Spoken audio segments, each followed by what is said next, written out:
Hello friends, मैं doctor कंचन शर्मा।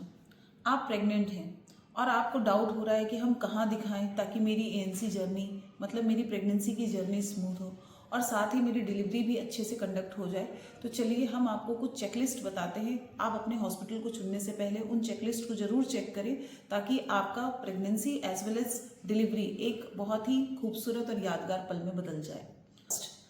जब आप अपने हॉस्पिटल को चुनें तो उसमें एक फैसिलिटी ज़रूर देखिए कि उसमें इमरजेंसी फैसिलिटीज़ कैसी है और लेवल ऑफ केयर क्या है, क्योंकि एक डिलीवरी पेशेंट को ये अवेलेबल होना चाहिए कि वहाँ पे गायनोकोलॉजिस्ट, पीडियाट्रिशियन और एनेस्थेटिस्ट 24/7 अवेलेबल हों।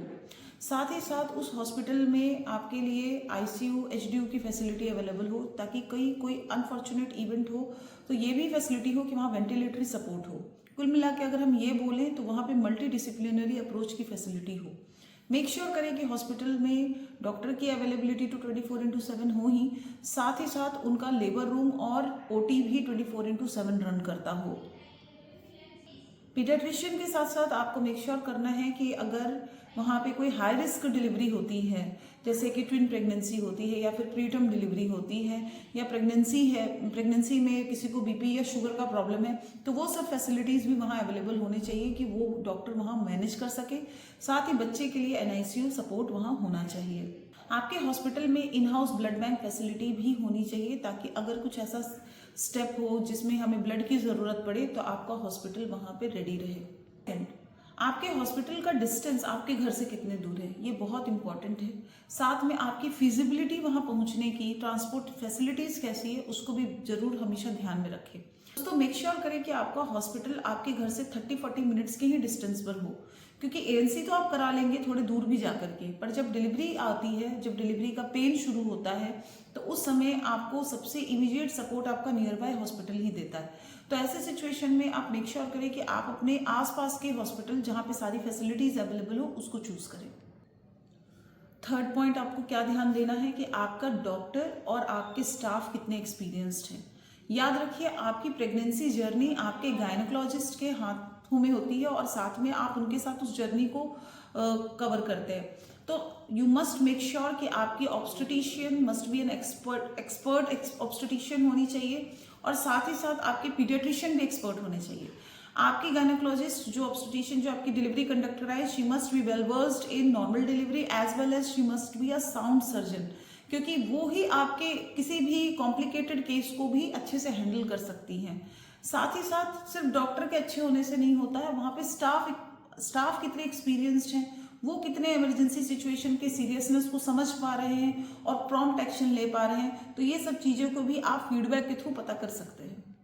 आपके हॉस्पिटल में in house diagnostic as well as pharmacy counter है कि नहीं, ये भी पता करें, क्योंकि क्या होता है जब आप डिलीवरी के लिए जाते हैं तो उस समय आपको अगर टेस्ट कराने के लिए या मेडिसिन बाय करने के लिए आउट ऑफ हॉस्पिटल जाना पड़े तो हाइजीन एंड इन्फेक्शन कंट्रोल, जब भी आप अपने हॉस्पिटल विजिट करने जाएं तो देखिए कि आपके हॉस्पिटल में हाइजीन का कितना केयर किया जा रहा है, इन्फेक्शन कंट्रोल के लिए कोई उनका प्रोटोकॉल है कि नहीं, आपके जो भी आसपास के लोग हैं जिनकी डिलीवरी हुई है उनका एक्सपीरियंस कैसा रहा, उनका हाइजीन को लेकर के क्या एक्सपीरियंस रहा, उसको बहुत इंपॉर्टेंस देना है, क्योंकि हाइजीन बहुत इंपॉर्टेंट रोल प्ले करता है। डिलीवरी या फिर आपका सी सेक्शन होने जा रहा है, इन सब सिचुएशन में आपका वुंड इन्फेक्शन तो नहीं होगा या फिर आपकी पोस्टमार्टम रिकवरी अच्छी हो, इन सब के लिए हाइजीन और इन्फेक्शन कंट्रोल होना चाहिए। Comfort and patient support system.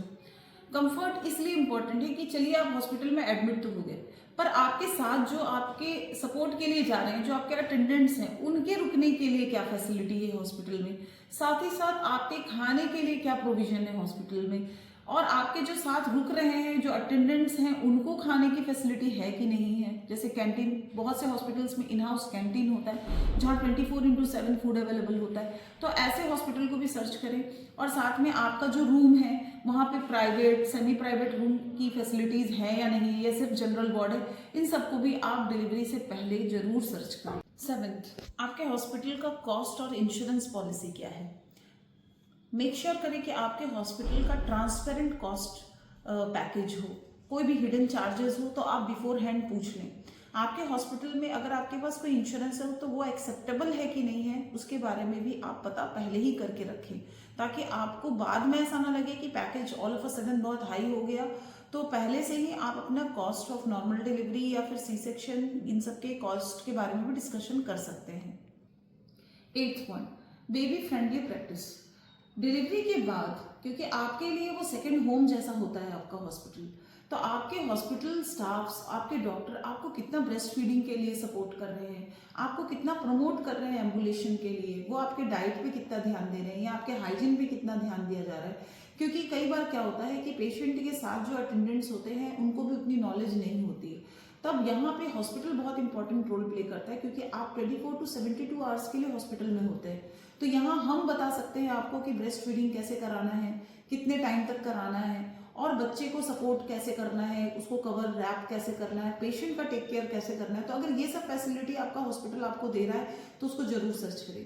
Friends, सबसे लास्ट में मैं एक बात आपको जरूर बोलना चाहूंगी कि आप हमेशा अपना हॉस्पिटल चेंज मत करते रहा कीजिए। अगर आप कहीं एएनसी करा रहे हैं, पहले तो एएनसी से पहले आप हॉस्पिटल मेटिकुलसली सर्च करके ही शुरू करें।